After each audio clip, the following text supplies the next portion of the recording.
Friend जय जगन्नाथ। आज हूँ पंचुक 5 दिन प्रथम दिन तो मुझे पूरा भोर 5टार उठी पड़ी। उठी सारिकी निजर काम नित्यकर्म सारी सारा पर बाहरी पड़ी गाधेबी गाधे पाधे सारिकी बाहर ठाकुर घर को ठाकुर पूजा करने तो ठाकुर पूजा करने प्रथम ठाकुर घर करके और तापर ठाकुर पूजा कर सारा पर बाहर चौरार मुरुज पकईवाई तो चौरा पाखे आसिक पहुँची गली।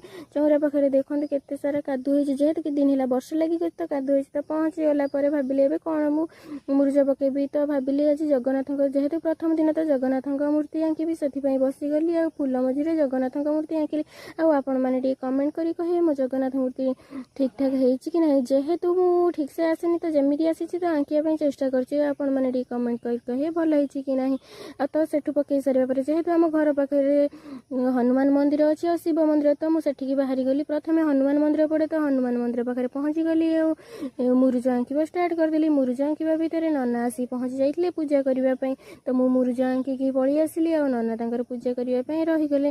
तो सेठू पुणी बाहरी गली शिव मंदिर को। शिव मंदिर आसी पहुँचला बेलू नना जेहेतु पूजा करी पड़े तो शिव मंदिर में चाबी पड़ा तो मु बासुआंकर जुआर हेली। बासुआ जुआर हो सारा पर जेहेतु फांका था तो शिवंकर टे भिडियो करदेली कर सारे बसीगली मुरुज पकईवाई। तो देखिए आपण मैंने कहतु आपको भल लगुच कि नहीं मुझे शिवलिंगटा आंकी तो से भितर पलि आसी बहुत सारा भक्त पूजा करने जेहेतु चाबी पड़ा तो बाहर सब मैंने बासुआ को पानी ढाली पलि आसले तो से मो बो भी आसला। आज ब्लॉग रखिली। जय जगन्नाथ।